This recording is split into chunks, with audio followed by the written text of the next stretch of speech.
الذين آمنوا وتطمئن قلوبهم بذكر الله ألا بذكر الله تطمئن القلوب الذين آمنوا وعملوا الصالحات طوبى لهم وحسن مآب.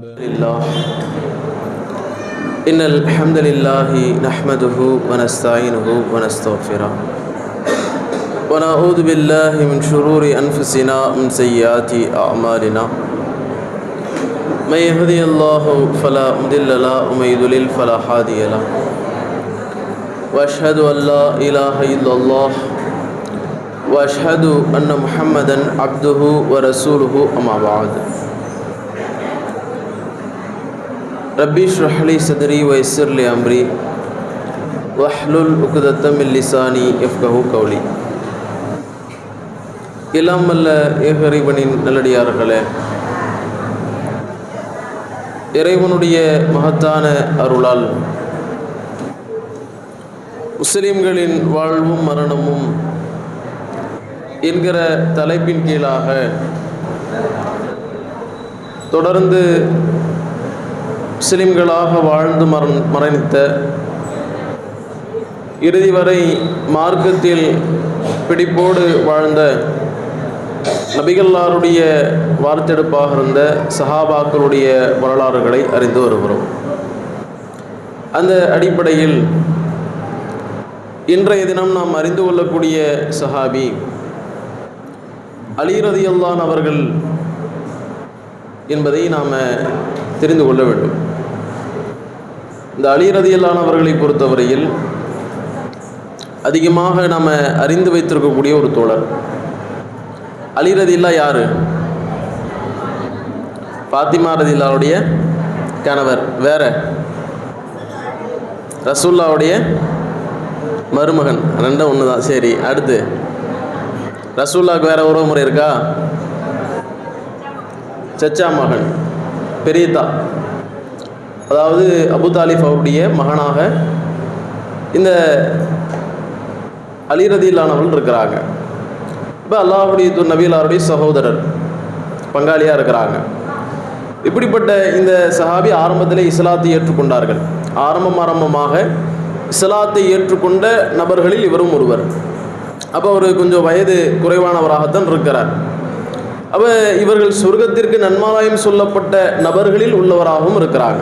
அலியுன் fill ஜன்னா, அலி சொர்க்கத்திற்குரியவர் என்று அல்லாஹுடைய நபி அல்லாருடைய நாவால் சொல்லப்பட்ட ஒரு நபராகவும் இந்த சஹாபி இருக்கிறாங்க. அப்போ தங்களுடைய வாழ்க்கையில் நிறைய மார்க்க ஈடுபாடுகளோடு வாழ்ந்திருக்கிறாங்க. இறைவனுடைய திருப்திக்குரிய நபராகவும் இருந்திருக்கிறாங்க, விருப்பத்திற்குரிய நபராகவும் இருந்திருக்கிறாங்க. எந்த அளவுக்கு என்றால், அலி ரலியல்லாஹு அவர்கள் நன்மையான விஷயங்களில் எந்த அளவுக்கு கவனம் செலுத்தக்கூடியவர்களாக இருக்கிறாங்கன்னா, பத்ரு போர்க்களத்தில் அலி ரலியல்லாஹு அவர்கள், அபூ லுபாபா ரலியல்லாஹு அவர்கள், அல்லாஹுடைய தூதர் நபிகளார் 3 பேருமே ஒரு ஒட்டகத்தில் செல்ல வேண்டிய ஒரு நெருக்கடி. ஆனால் பத்ரு போர்க்களத்தை பொறுத்தவரையில் வாகன குறைவு. இந்த 300 சஹாபாக்களுக்கு ரொம்ப குறைவான வாகனங்கள் தான் இருக்கிறது. அந்த வாகனங்களில் பயணப்பட வேண்டும். அப்படிப்பட்ட சூழ்நிலையில் மூன்று நபர்களாக பயணப்படும் ஒரு வாகனத்துக்கு 3 பேர் அப்படிங்கிற கணக்கில் போகலாம் அப்படின்னு முடிவெடுக்கிறாங்க. இப்படி முடிவெடுக்கப்பட்டு 3 நபர்களில் உள்ளவர்கள் தான் இந்த 3 பேர். அல்லாஹுடைய தூதர், அலி ரலியல்லாஹு அவர்களும், இன்னொரு சஹாபி, இந்த 3 பேர் இருக்கிறாங்க. இப்படிப்பட்ட சூழ்நிலையில் அல்லாஹுடைய ஒரே நேரத்தில் 3 பேர் ஏற முடியாது, வாகனம் போகாது. இன்றைக்கி நம்ம பஸ்ஸில் எவ்வளோ வேணால் ஏற்றிக்கிட்டு, பஸ்ஸில் 50 பேர் போகணும்னு வச்சுருந்தாலும் 100 பேர் ஏற்றிட்டு போவான். ஆட்டோவில் 3 பேர் போகணுன்னு இருந்தாலும் ஒரு 10 பேரை எக்ஸ்ட்ரா ஏற்றிட்டு போவாங்க. ஆனால் ஒட்டகங்கிறது ஒரு உயிரினம். 2 பேர் போனால் தான் போகும், அதுக்கு மேலே போனால் அது போகாது. அப்போ அந்த அடிப்படையில் 2 பேர் போகணும், மேலே ஒரு ஆள் கீழே இருக்கணும். அப்போ இந்த 3 பேருக்குரிய அந்த நிலையில் அல்லாஹுடைய தூதர் மேலே இருக்கிறாங்க, மற்றொரு சஹாபி மேலே இருக்கிறாங்க, அலி ரலியல்லாஹு கீழே இருக்கிறாங்க. 2 பேரும் போகிறாங்க. அடுத்து கொஞ்சம் தூரம் போனதுக்கு பிறகு ஒரு ஆள் கீழே இறங்கணும், மேலே மாறணும். இப்படி மாறி மாறி போகக்கூடிய பயணமாகத்தான் அந்த பயணம் இருக்கிறது. இப்படி போகக்கூடிய நேரத்தில் முதல்ல அலி ரலியல்லாஹு நடந்து போகிறாங்க. கொஞ்சம் தூரம் ஆனோம்னே அந்த சஹாபி கீழே இறங்குறாங்க. அதற்கு பிறகு அந்த அல்லாஹ்வுடைய தூதர் நபிகளார் இறங்க வேண்டிய அந்த தவணை வருகிறது. இப்படி வரும் பொழுது நஹ்னு நம்ஷி அன்க யா ரசூலுல்லாஹ், அல்லாஹ்வுடைய தூதரே உங்களுக்காக நாங்கள் நடக்கிறோம், நீங்கள் மேலேயே உட்காந்துட்டு வாங்க. ரசூலுல்லாஹ் மீது உள்ள பிரியம் சஹாபாக்கு 2 பேருமே சொல்கிறாங்க, நாங்கள் மாறி மாறி நடந்துக்கிறோம், நீங்கள் மேலே உட்காந்துட்டு வாங்க அப்படின்னு சொல்கிறாங்க. ஆனால் அந்த நேரத்தில் அல்லாஹ்வுடைய தூதர் நபிகளார் சொன்னார்கள், உங்களை விட நான் வலிமையில் குறைந்தவனும் கிடையாது, இறையச்சத்திலும் நன்மையான விஷயங்களிலும் நான் குறைவானவனும் கிடையாது, நன்மைக்கு நான் சலித்தவனும் கிடையாது என்கிற அடிப்படை அல்லாஹ்வுடைய தூதர் நபிகளார் சொல்கிறாங்க. அதில் அலி ரலியல்லாஹு அவர்களும் இருக்கிறாங்க. நன்மையான விஷயங்களில் அல்லாஹ்வுடைய தூதர் நபிகளாருக்கு எந்த அளவுக்கு ஒரு உறுதுணையாக இருந்திருக்கிறாங்க அப்படிங்கிறத பார்க்க முடிகிறது. இது மட்டும் இல்லாமல் அமல்கள் விஷயத்திலும் ரொம்ப கவனம் செலுத்தக்கூடிய ஒரு நபராக அலி ரலியல்லாஹு அவர்கள் இருந்திருக்கிறாங்க. ஒரு நேரத்தில் ஃபாத்திமா ரலியல்லாஹு அவர்கள் ரசூலாட்ட வராங்க. ரசூலாவை பார்த்து ரொம்ப வேலை செஞ்சு கைகள் எல்லாம் அப்படியே காப்பு மாதிரி ஆயிடுச்சு, அப்போ என்னால் வேலை செய்ய முடியலை, யாராவது ஒரு அடிமை இருந்தால் கொடுங்க அப்படின்னு ரசூலுல்லாஹ்ட்ட கேட்கலாம் அப்படிங்கிற அடிப்படையில் வருகிறார்கள். ஆனால் ரசூலுல்லாஹ் இல்லை. ஆயிஷா ரலியல்லாஹு சந்திச்சுட்டு சொல்லிட்டு போகிறாங்க, வந்த காரணம் இதுதான், அல்லாஹ்வுடைய நபிகளார் வந்தால் சொல்லுங்கள், என்னுடைய தந்தை வந்தால் சொல்லுங்கள், ஏதேனும் அடிமைகள் வந்தால் எனக்கு ஒரு அடிமையை ஒதுக்க சொல்லுங்கள், எனக்கு என்னால் வேலைகள் பார்க்க முடியலை, ரொம்ப கஷ்டப்படக்கூடிய நிலை இருக்குது அப்படின்னு ஃபாத்திமா ரலியல்லாஹு சொல்லிட்டு போயிடுறாங்க. இப்படி சொல்லிவிட்டு சென்றதற்கு பிறகு அந்த நேரத்தில் அல்லாஹ்வுடைய நபிகளார் வராங்க, இந்த மாதிரி உங்கள் மகளார் வந்துட்டு போனாங்க அப்படிங்கிற செய்தியை சொல்கிறாங்க. இது 2 விதமாக வருகிறது. ஒரு விதம் எப்படி வருதுன்னா, ரசூலுல்லாஹ்வை பார்த்தாங்க, ரசூலுல்லாஹ் சொன்னாங்க நான் உனக்கு அடிமையெல்லாம் தர முடியாதுன்னு ரசூலுல்லாஹ் மறுத்த மாதிரியும் செய்திகள் இருக்கிறது. அப்போ ஆயிஷா ரலியல்லாஹு சொல்கிறாங்க, அப்போ ரசூலுல்லாஹ் தன்னுடைய மகளார் வீட்டுக்கு வராங்க. கிட்ட தான் வீடுகள். உடனே அல்லாஹ்வுடைய நபிகளார் கிட்டத்தட்ட இரவு உறங்கக்கூடிய நேரம் நெருங்குகிறது. அந்த நேரத்தில் அல்லாஹ்வுடைய நபிகளார் மகளார் வீட்டுக்கு வராங்க. வந்தால் படுக்கையெல்லாம் ரெடி பண்ணிட்டாங்க, தூங்குறதுக்கு ரெடியாக இருக்கிறாங்க. அந்த நேரத்தில் அல்லாஹ்வுடைய நபிகளார் அலி ரலியல்லாஹு அவர்களுக்கும் ஃபாத்திமா ரலியல்லாஹு அவர் 2 பேருக்குமே மத்தியில் ரசூலுல்லாஹ் அமர்ந்து கொண்டு அல்லாஹ்வுடைய நபிகளார் சொல்கிறாங்க, அலா அதுல்லுக்குமா ஹைரன் மிம்மா சால்த்துக்குமா, நீங்கள் கேட்ட ஒன்றை விட உங்களுக்கு சிறந்த ஒன்றை நான் உங்களுக்கு சொல்லவா? நீங்கள் ஒரு அடிமை வேணும்னு நீங்கள் கேட்டீங்க, அதை விட சிறந்ததை உங்களுக்கு நான் அறிவிக்கவா அப்படின்னு அல்லாஹ்வுடைய நபிகளார் கேட்டுவிட்டு சொல்கிறார்கள், இதா அகத்தும் மலாஜியாக்கும், நீங்கள் உங்களுடைய படுக்கையை எடுத்துக்கொண்டால், படுக்கைக்கு நீங்கள் தயாராகிவிட்டீர்கள் என்றால், அப்படி தயாராகதற்கு பிறகு தகப்புர அர்பாவ சலாசீன் 34 முறை அல்லாஹ்வை போற்றக்கூடிய அல்லாஹ் அக்பர் அல்லாஹ் அக்பர்னு சொல்லுங்க. அதற்கு பிறகு வத்து சப்பிஹ சலாசும் வ சலாசீன் 33 தடவை சுப்ஹானல்லாஹ் சொல்லுங்க. அதற்கு பிறகு தஹ்மீதன் சலாசும் வ சலாசீன் 33 தடவை அல்ஹம்துலில்லாஹ் சொல்லுங்க. இதை நீங்கள் சொல்வீர்கள் என்றால் ஃபஹுவ ஹைருன் லகுமா மின் ஹாதிமின், நீங்கள் கேட்ட அடிமையை விட இந்த பிரார்த்தனை உங்களுக்கு சிறந்தது, அல்லாஹ் உங்களுக்கு உதவி புரிவான். நீங்கள் வலிக்குதுன்னு சொல்கிறீங்க, வேலை பார்த்து ரொம்ப முடியலன்னு சொல்கிறீங்க, இதை நீங்கள் ஒவ்வொரு நாள் இரவும் நீங்கள் படுக்க செல்லும் பொழுது இதை நீங்கள் பயன்படுத்துவீர்கள் என்றால் நிச்சயமாக உங்களுக்கு இது சிறந்த ஒன்றாக இருக்கும் என்று அல்லாஹ்வுடைய தூதர் நபிகள்லாம் சொல்கிறாங்க. இதில் நம்ம பார்க்க வேண்டிய விஷயம் என்னென்னா, அலி ரலியல்லாஹு அவர்கள் இந்த பிரார்த்தனை ரசூலுல்லாஹ் இந்த சொன்ன இந்த தஸ்பீஹ் திக்ரை கேட்டதற்கு பிறகு அவங்க சொல்கிறாங்க, நான் இதற்கு அந்த அல்லாஹ்வுடைய நபிகளாருடைய வார்த்தையை கேட்டதற்கு பிறகு ஒரு நாளும் இதை ஓதாமல் இருந்ததே கிடையாது. மார்க்க விஷயங்கள் எவ்வளவு ஆர்வமாக இருக்கிறாங்க பாருங்க, இபாதத்துகளில் எவ்வளவு கவனமாக இருக்கிறாங்கன்னு பாருங்க. அப்போ சொல்கிறாங்க, சஹாபி கேட்குறாங்க, இங்கே சிப்பியின் யுத்தம் நடந்துச்சு, ரொம்ப கடுமையான ஒரு சூழ்நிலை, அது பல நாட்கள் நடந்தது, இரவு அப்படிங்கிற அளவு கூட அந்த யுத்தம் தொடர்ந்தது, அந்த நேரத்திலும் நீங்கள் இதை கடைபிடித்தீர்களா, அந்த நேரத்திலும் நீங்கள் ஓதுனீங்களா அப்படின்னு கேட்குறாங்க. அப்படி கேட்கக்கூடிய சமயத்தில் ஆம், அந்த நேரத்திலும் நான் தவற விடவில்லை, அந்த நேரத்திலும் நான் இந்த தஸ்பீஹை என்னுடைய படுக்கைக்கு செல்கிற பொழுது கண்டிப்பாக நான் ஓதினேன், ஆனால் அதற்கு பிறகு விட்டதே கிடையாது என்று சொல்லி சொல்கிறார்கள். என்றால் எந்த அளவுக்கு இபாதத்துகளை கவனம் செலுத்தக்கூடியவர்களாக, நிறைய நன்மைகளை பெற்றுக்கொள்ள வேண்டும் என்கிற அந்த சிந்தனை உடையவர்களாக இந்த அலி ரலியல்லாஹு அவர்கள் இருந்திருக்கிறார்கள் என்பதை நம்மால் பார்க்க முடிகிறது. எந்த அளவுக்குனா, அவங்க இந்த உலகத்தை வெறுத்தாங்க, உலகத்தை வெறுத்து மறுமைக்காக வேண்டி வாழ வேண்டும் என்பதை அடிப்படையாக கொண்டவர்கள் தான் சஹாபாக்கள் பொதுவாகவே. அதில் அலி ரலியல்லாஹு அவர்கள் எந்த அளவுக்கு சொல்கிறாங்கன்னா, மக்களிடத்தில் பிரச்சாரமே செய்கிறாங்க, மக்களிடத்தில் இந்த உபதேசங்களை அதிகமாக சொல்கிறார்கள். புகாரியில் நீங்கள் பார்க்கலாம், அவங்க சொல்கிறாங்க ஒரு செய்தியை மக்களுக்கு மத்தியில், இருத்தஹலத்தி துன்யா முதுபிரத்தன், உலகம் நம்மை பின்னோக்கி போய்கிட்டு இருக்கிறோம். உலகத்தில் நம்ம பின்னோக்கி போய்கிட்டு இருக்கிறோம். வர்த்தஹலத்தில் ஆஹிரா முகபிலத்தன், நாம் உலகத்தை பின்னோக்கியும் மறுமையை முன்னோக்கியும் சென்று கொண்டிருக்கிறோம். உலகம் போய்கிட்டு இருக்குது. வயசாக ஆக இந்த உலகம் முடிய போதுன்னு அர்த்தம். நம்ம மௌத்தை நெருங்கிட்டு இருக்கிறோம்னு அர்த்தம். அப்போ இந்த உலகம் முடியக்கூடியதாக இருக்கிறது. ஆஹிரத் நம்மை முன்னோக்கக்கூடியதாக இருக்கிறது. சொல்லிவிட்டு சொல்கிறார்கள், வலிகுல்லி வாஹிதி மின்ஹும் பனூன், ஒவ்வொருவரும் ஒவ்வொரு விதமான இலக்குகளை கொண்டவளாக இருக்கிறாங்க. உலகத்தை நோக்கி இலக்குகளை கொண்டவளாக இருக்கிறார்கள். உலகத்திற்காகவே தன்னுடைய செயல்பாடுகளை அமைத்துக் கொள்ளக்கூடியவளாக இருக்கிறார்கள். சில பேர் மறுமைக்காக அமைத்துக் கொள்ளக்கூடியவளாக இருக்கிறாங்க. மறுமையினுடைய செயல்பாடுகளை தங்களுடைய வாழ்க்கையில் அமைத்துக் கொள்ளக்கூடியவளாக இருக்கிறாங்க. எனவே ஃபகூனு அப்னா அல் ஆஹிரா, நீங்கள் மறுமையினுடைய பிள்ளைகளாக மாறிவிடுங்கள், மறுமைக்குரியவளாக மாறிவிடுங்கள். மறுமை உங்களை முன்னோக்கி கொண்டிருக்கிறது. மறுமைக்கு தயாராகி கொள்ளுங்கள், மறுமையினுடைய செயல்பாடுகளை அதிகப்படுத்திக் கொள்ளுங்கள். வலா தகூனு மின் அப்னாஇ துன்யா, இந்த உலகத்தினுடைய பிள்ளைகளாக, உலகத்திற்குரியவளாக நீங்கள் மாறிவிடாதீர்கள் என்கிற அறிவுரை சொல்றாங்க. சொல்லிவிட்டு முத்தாய்ப்பாக சொல்கிறார்கள், ஃபஇன்னல் யௌம், இன்றைய நாள் அமலுன், அமல் செய்வதற்குரிய நாள். இந்த உலகத்தில் நம்ம படைக்கப்பட்டிருக்கிறோம்னா லியபுலுவக்கும் ஐயுக்கும் அஹ்ஸனு அமலா, உங்களில் யார் சிறந்த அமல்களுக்குரியவர்கள் என்பதை சோதிப்பதற்காகத்தான் இந்த உலக வாழ்க்கை அல்லாஹ் கொடுத்திருக்கிறான். அதை சொல்றாங்க, இந்த உலகம் அமலுக்குரியது. இன்றைய நாள் அமல் செய்வதற்கு நமக்கு வாய்ப்பு இருக்கிறது. வகதன், நாளை இருக்கிறது. வலா ஹிசாப், இந்த உலகத்தில் விசாரணை கிடையாது. இந்த உலகத்தில் நாம் அமல் செய்வதற்குரிய நாட்கள் தான் தவிர விசாரணை கிடையாது. ஏன் நேற்று மட்டும் ஃபுல்லாக வந்தீங்க, இன்னைக்கு ஏன் வரலன்னு கேட்க போகிறது கிடையாது. சொல்லுவோம், ஆனால் ஏன் நீங்கள் வரல, நில்லுங்க, வெளியே நில்லுங்க, விசாரணை உங்களுக்கு முடிஞ்சுதான் நீங்கள் உள்ளே வரணும், என்ன காரணம், உடம்பு சரியில்லையா என்ன அப்படின்னு நம்ம கேட்க போகிறது கிடையாது. விசாரணை கிடையாது. ஆனால் மறுமையை பொறுத்தவரையில் அவங்க சொல்றாங்க, வகதன், நீங்கள் மரணித்து விட்டால், மறுமை அடைந்து விட்டால், ஹிசாபுன், நீங்கள் விசாரணை செய்யப்படுவீர்கள். விசாரணை மட்டும்தான் அங்கு. வலா அமலுன், அங்கே எந்த அமல்களும் செய்ய இயலாது, அமல் செய்ய முடியாத நாள் அது. அதனால இந்த உலக வாழ்க்கையை பயன்படுத்திக் கொள்ளுங்கள், உலகத்தில் நிறைய அமல்களை செய்து கொள்ளுங்கள், மறுமைக்குரியவளாக மாறிவிடுங்கள். நீங்கள் இந்த உலக வாழ்க்கைக்கு முக்கியத்துவம் கொடுத்து நாளை மறுமையை இழந்து விடாதீர்கள் என்கிற இந்த அறிவுரையை அலி ரலியல்லாஹு சொல்றாங்க. அப்ப இந்த அளவுக்கு மறுமை சார்ந்து தன்னுடைய வாழ்க்கையை அமைத்துக் கொள்ளக்கூடியவளாக, மறுமைதான் இலக்கு என்கிற அடிப்படையில் அமைத்துக் கொள்ளக்கூடியவளாக, அல்லாஹுவையும் அல்லாஹுடைய தூதர் நபிகளாரையும் நேசிக்கக்கூடிய ஒரு நபராக இருந்திருக்கிறார். ஹைபர் போர்க்களம், இந்த போர்க்களத்திற்கு செல்ல வேண்டும். அல்லாஹுடைய தூதர் நபிகள் நாயகம் ஸல்லல்லாஹு அலைஹி வஸல்லம் அவர்கள் அந்த கைபர் போர்க்களத்தில் யார் தளபதி என்பதை அல்லாஹுடைய தூதர் நபிகளார் சொல்லும் பொழுது ஒரு வித்தியாசமான முறையில் சொல்றாங்க.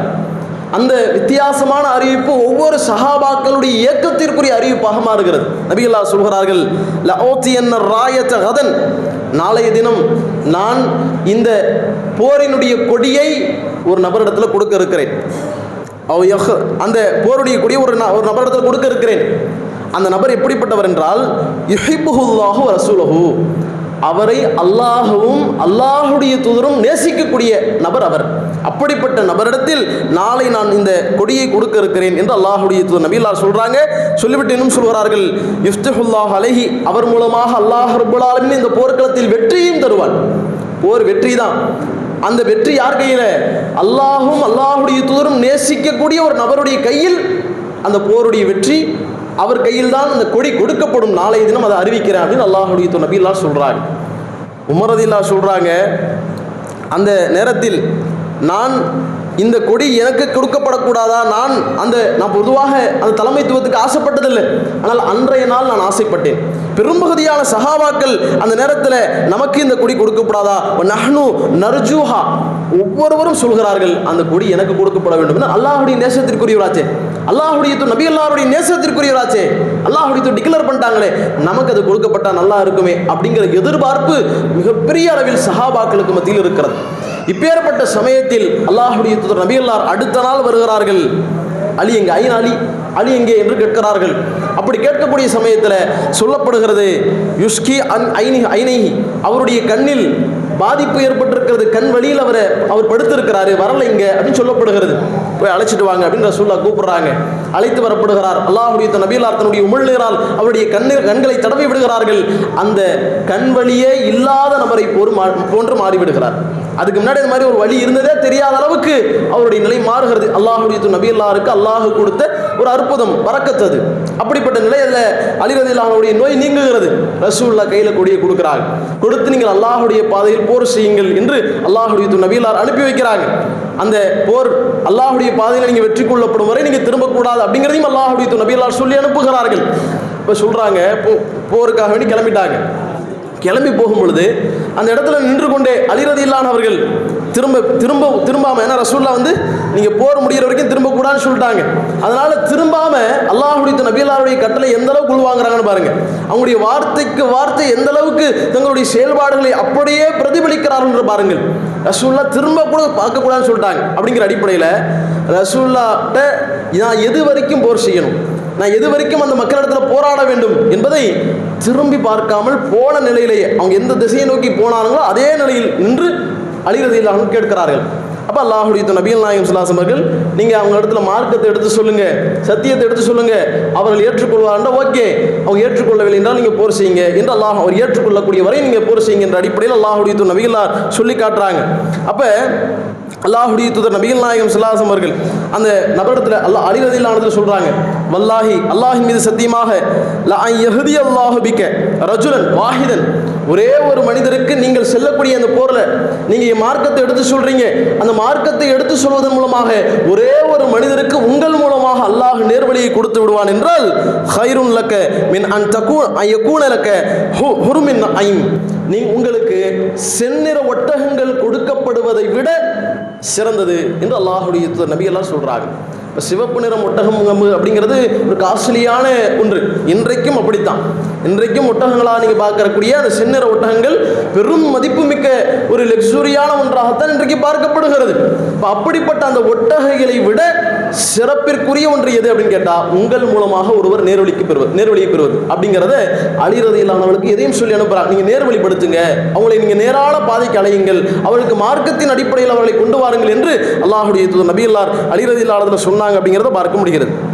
இந்த அளவுக்கு அல்லாஹ்வுடைய தூதர் நபிகள் நாயகம் ஸல்லல்லாஹு அலைஹி வஸல்லம் அவர்கள் காலத்தில் அலி ரலியல்லாஹு அன்ஹு அவர்கள் அல்லாஹ்வுடைய தூதர் நபிகளாருடைய நேசத்தை பெறக்கூடிய அளவிற்கு உண்டான ஒரு நபராக இருக்கிறார் என்பதை இந்த சம்பவங்களின் மூலமாக பார்க்க முடிகிறது.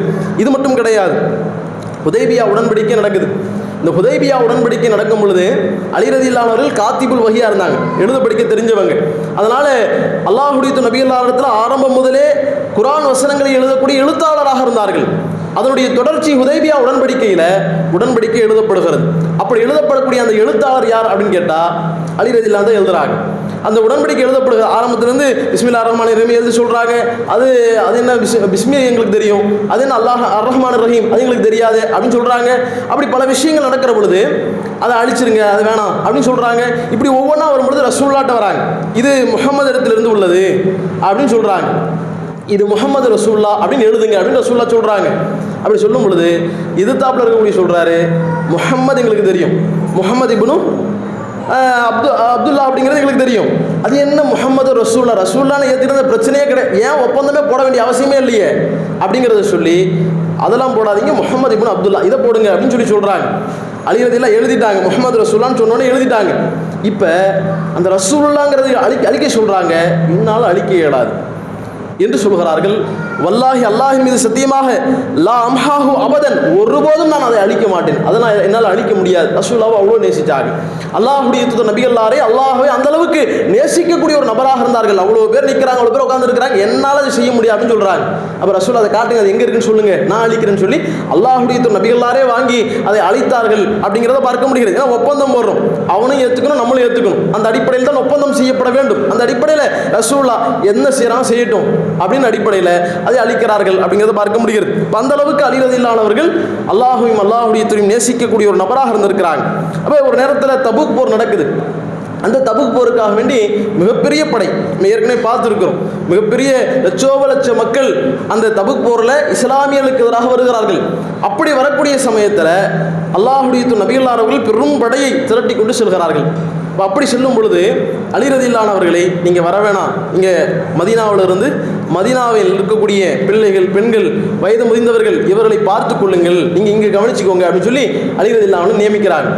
அலி ரலியல்லாஹு கேட்குறாங்க, நீங்கள் போய் போர் செய்வீங்க, அல்லாஹ்வுடைய பாதையில் நீங்கள் ஜிஹாது செய்வீர்கள், நான் இங்கே பெண்களையும் சிறுவர்களையும் பார்த்துக்கணுமா, அது என்னால் முடியாது அப்படிங்கிற அளவுக்கு அலி ரலியல்லாஹு பேசுகிறாங்க.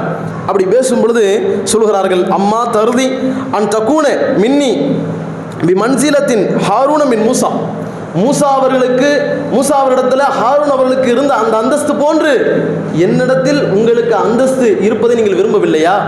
எப்படி மூசாவுக்கு ஹாரூன் இருந்தாரோ அது போன்ற நீங்கள் எனக்கு அப்படின்னு அந்த நேரத்தில் அல்லாஹ்வுடைய நபிகள் சொல்கிறார்கள். அப்போ மூசா அலைஹிஸ்ஸலாம் அவங்க ஹாரூன் அலைஹிஸ்ஸலாம் அவர்களை நியமித்து விட்டு தான் அந்த மலைக்கு சென்று அங்கே அந்த இறை வேதத்தை பெற்றுக்கொள்வதற்காக வேண்டி செல்வார்கள்.